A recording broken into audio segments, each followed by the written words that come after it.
No, people don't work with you. People work with you. Not everything goes as you plan. Not everything is very smooth. Not everything is like so pretty and colorful. Sometimes you gotta have some rough conversations. You have to have the courage to have those conversations with people that you don't expect. I've had few fights, if you want to call it, or conversations, if you want to call that, with people that are higher than me. Um, and that's why I say that being a leader is more important. When I was moved to Arizona from Del Taco, the company that I was working with, I was moved as a district manager, um, working with them. One of my stores got sold to a franchisee. The manager there uh, didn't want to go with the franchisee because he had a very bad reputation. I asked her to interview and give him a chance to talk to her and see if he would offer something that she was going to be happy with. She came back. She really didn't. She didn't want to work with him. And it wasn't really the franchisee. She didn't even know him. It was more like she was so attached with my style of being a leader or working with them, being hands-on, that she was in love with that she wanted to continue. But I asked her as a favor, I'm gonna need you to work with this franchisee for 3 months because he doesn't know the system. It's a total new system for him, and he doesn't know it. So I need you to work with them and help him develop his people, help his people learn the system. So we got to the day where the transfer went on. I did inventory for that store to transfer all the product to him, and he was supposed to I count it again and make sure that it was the right count, and then sign the paper. While we were trying to work all of that, I reminded him, okay, so let's do the plan because Patty, her name was Patty. Patty's gonna stay with you for 3 months, and he said no, she's not staying with for 3 months. She's gonna stay and work with me whether she likes it or not. I was like, excuse me, and Patty was right next to us. She was listening to him.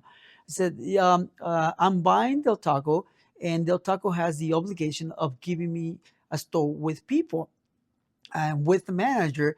If not, I'm gonna sue him." And Patty started crying, and I looked at him like, "What? What are you saying?" Like, yeah, she's going with us, and if she doesn't stay with me, she's never gonna work in this company for whatever time she has left of her life. I was like, "You are kidding me." I looked at Patricia and I said, "Patricia, grab your stuff, go to my car, and wait for me right there." And as she walked out, I turned to the owner, the new owner of this company, and I told him, "No, I am sorry. You were sold a store. From what I know, it's been years that we don't sell slaves. We don't have slaves, so we don't sell people. And she's not gonna work with you, not for 3 months, not for one, not for a week, not for an hour. She's on my car waiting, and you figure this thing out because I'm not gonna let her stay and work with a person like you that thinks that we sell people." He got so mad that he started F this, F that, and you F this, and you F that, and I'm gonna do everything with an F. And I said, okay, I'm gonna give you 10 minutes for you to recount everything that I counted and sign the paper, or otherwise, I'm just gonna sign it off and send it as it is. And you deal with corporate however you want. Um, he just signed the paper. He didn't even go back and count. He threw it at me. I grabbed the paper. I sent it to my computer. I walked out and I took Patty for lunch. We went, we had a lunch, and she had to come down. She was devastated. And she asked what I was doing. I said, "Don't worry, I have a spot for you." I made sure that she was going to be working at a store. And then later on the day, my boss, well, I called my boss, of course, and I told her everything that happened, and she could not believe what I was telling her. I mean, she believed it because she knew I was in line, but she was just amazed of how everything went. Um, so she said, "Just hang on tight, stay with Patty all day, take her with you to work." So I was going with her to different stores just to make sure that she was okay. Because I mean, honestly, it really hurt her. Um,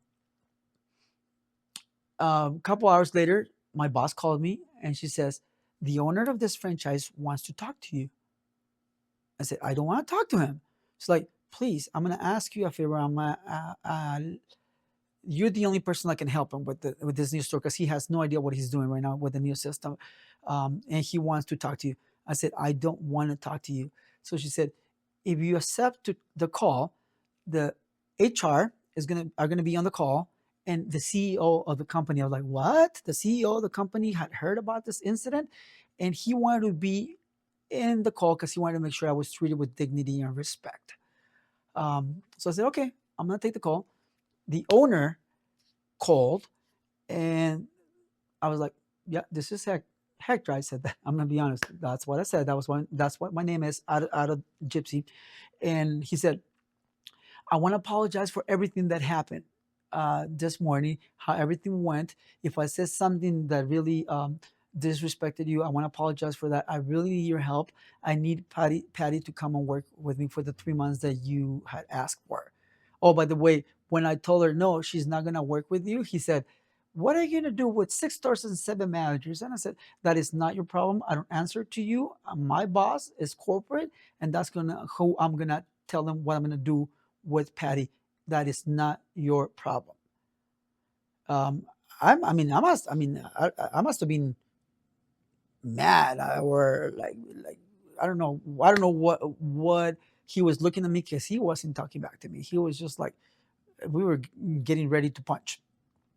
Um, so, anyways, he called and we got into phone. Said, okay, no, Patty's not gonna work with you for um, forever. Now she's not coming back. The only thing I'm gonna do, I'm gonna have different managers go 1 week each and help you at the store, just so you can run the system. After those 3 weeks of the managers going and helping you, any question you have on the system or anything is gonna be to me, not to the managers. They're not gonna work with me. So what I'm saying, like, this is a guy that had money and had different restaurants, and he still thought that he could buy people, that people work for him. And I think I showed him a lesson that no, people don't work with you, people work with you. While he was running under staff, I was fully staffed because I was being a leader. I was working with them. They were working with me, not for me.